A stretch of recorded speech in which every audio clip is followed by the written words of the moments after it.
अगर world war 3 शुरू हो गई तो आग और बारूद के धुएं पूरी दुनिया को अपनी लपेट में ले लेंगे। जहां बाकी सारी दुनिया जल रही होगी, वहीं ये 4 कंट्रीज रहने के लिए सबसे सेफ ऑप्शन होंगी। आज के वीडियो में आपका फिर से स्वागत है।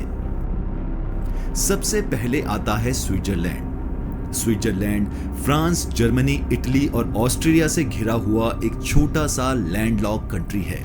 स्विट्जरलैंड शायद दुनिया की सबसे न्यूट्रल कंट्री है। इतनी न्यूट्रल कि पिछले 200 सालों में स्विट्जरलैंड ने एक भी लड़ाई नहीं लड़ी। इसने आखिरी लड़ाई नेपोलियन के खिलाफ 1815 में लड़ी थी। यूरोप में होने के बावजूद स्विट्जरलैंड ना तो यूरोपियन यूनियन का मेंबर है और ना ही नेटो का हिस्सा है। स्विट्जरलैंड वर्ल्ड वॉर 3 में इतना सेफ कंट्री क्यों होगा? इसकी सबसे पहली वजह है स्विट्जरलैंड की ज्योग्राफी। स्विट्जरलैंड को अगर हम 3 हिस्सों में डिवाइड करें तो साउथ में है स्विस एल्प्स, एक बहुत बड़ी माउंटेन रेंज जो इसे इटली और ऑस्ट्रेलिया से सेपरेट करती है। वेस्ट और नॉर्थ में यूरा माउंटेन्स रेंज हैं जो इसे फ्रांस से सेपरेट करती है, और बीच में है स्विस प्लेटो। यहाँ स्विट्जरलैंड की मेजॉरिटी पॉपुलेशन रहती है, और ये सब बहुत जबरदस्त प्लानिंग के जरिए किया गया है जिसका नाम है द नेशनल रिडक्ट। इस प्लान के अकॉर्डिंगली किसी भी लड़ाई की हालत में स्विस आर्मी ये सिटीज छोड़कर साउथ में मौजूद अल्पाइन रीजन में चली जाएगी। इन पहाड़ों में स्विट्जरलैंड ने 26,000 बंकर्स, एंटी एयरक्राफ्ट गन्स और मशीन गन्स डिप्लॉय की हुई हैं। ये जगह इतनी सिक्योर है कि आसमान से इसको स्पॉट करना बहुत मुश्किल है और जमीन से इसको टारगेट करना बिल्कुल नामुमकिन। इसके अलावा हर रोड, ब्रिज और टनल को ऐसे डिजाइन किया गया है कि किसी भी हमले की सूरत में सिर्फ एक रिमोट कंट्रोल बटन से इनको उड़ाया जा सकता है, जिससे किसी भी बाहर की आर्मी के लिए स्विट्जरलैंड में मूव करना बहुत ही मुश्किल हो जाएगा। दूसरी चीज जो स्विट्जरलैंड को इतना सेफ बनाती है वो ये है कि स्विट्जरलैंड दुनिया की ऐसी कंट्री है जिसके पास इतने ज्यादा न्यूक्लियर शेल्टर्स हैं कि वो किसी भी न्यूक्लियर अटैक की सूरत में अपनी सारी आबादी को बचा सकती है। 1978 के बाद स्विट्जरलैंड में ये लॉ बन चुका है कि हर रेजिडेंशियल बिल्डिंग में न्यूक्लियर शेल्टर जरूर होगा जो करीब 12 मेगा टन का ब्लास्ट झेल सके। स्विट्जरलैंड की न्यूक्लियर शेल्टर कैपेसिटी 114% है।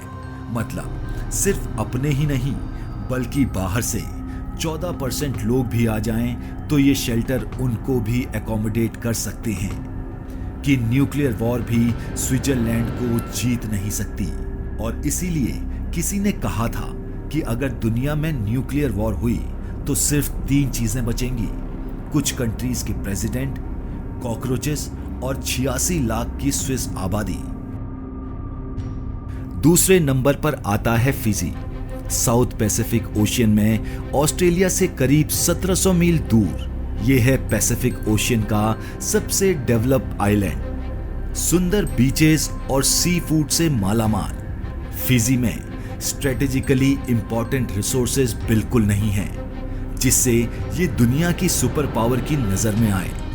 फिजी की कोई वॉर टाइम स्ट्रेटेजी भी नहीं है और इसके पास सिर्फ 6,000 लोगों की आर्मी है। दूसरी चीज जो फिजी को सेफ बनाती है वो है इसकी डीप लोकेशन। ये एशिया, अमेरिका, यूरोप और अफ्रीका से इतना दूर है कि बाकी दुनिया में होने वाली लड़ाई के साइड इफेक्ट इस तक पहुंचेंगे ही नहीं। इवन अगर ऑस्ट्रेलिया पर भी हमला हो तब भी फिजी इतना दूर है कि इसे समुद्र के रास्ते से कोई जीत नहीं सकता, क्योंकि इसके आसपास 300 से ज्यादा आइलैंड हैं जिनको एक हैवी आर्मी के साथ क्रॉस करना बहुत ही मुश्किल काम है। फिजी की इकोनॉमी मेनली टूरिज्म और एग्रीकल्चर पर चलती है। वर्ल्ड वॉर की सूरत में अगर टूरिज्म खत्म भी हो जाए तो फिजी के पास बहुत ज्यादा एग्रीकल्चर जमीन है और सी फूड की भी अनलिमिटेड सप्लाई है, जिसकी वजह से यहाँ के रहने वालों को बहुत ज्यादा प्रॉब्लम नहीं होगी। हाँ, पर यहाँ रहने वालों की एक प्रॉब्लम हो सकती है कि आप दुनिया से इतना कट ऑफ होंगे कि वर्ल्ड वॉर कौन जीत रहा है ये जानना आपको शायद बहुत मुश्किल होगा।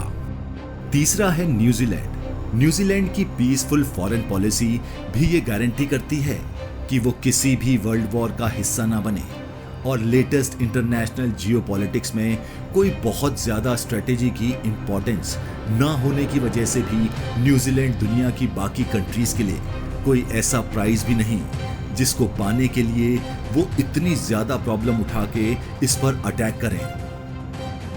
और आखिरी नंबर पर आता है आइसलैंड। यूके और बाकी यूरोप से 100 मील दूर ये है कुदरती रिसोर्सेज और खूबसूरत सीनरी से मालामाल।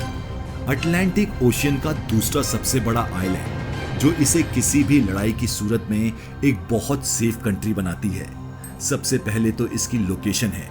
ये यूके और बाकी यूरोपियन देशों से इतना ज्यादा दूर है कि डायरेक्ट वॉर की सूरत में इसकी तरफ किसी का ध्यान भी नहीं जाएगा।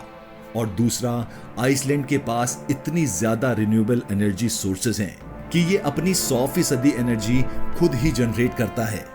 आइसलैंड के पास असल में बहुत ज्यादा जियोथर्मल एनर्जी है जिसे ये बिजली और हीट में कन्वर्ट करता है, और इसे बाहर से कोई एनर्जी इंपोर्ट नहीं करनी पड़ती। तो जहां बाकी सारी कंट्रीज वर्ल्ड वॉर के दौरान एनर्जी क्राइसिस में घिरी होंगे, वहीं आइसलैंड को कोई खास फर्क नहीं पड़ेगा। इसके अलावा आइसलैंड के पास बहुत ज्यादा खाली जमीन है, बल्कि रीसेंट स्टैटिक्स के मुताबिक आइसलैंड में हर स्क्वायर किलोमीटर पर सिर्फ 8 लोग रहते हैं, जिसका मतलब है किसी वॉर की सूरत में ये सारे रिफ्यूजी यहाँ समा सकते हैं। एनर्जी और खुराक की कमी ना होने की वजह से ये कंट्री भी वर्ल्ड वॉर की सूरत में बहुत आराम से और लंबे समय तक सरवाइव कर सकती है।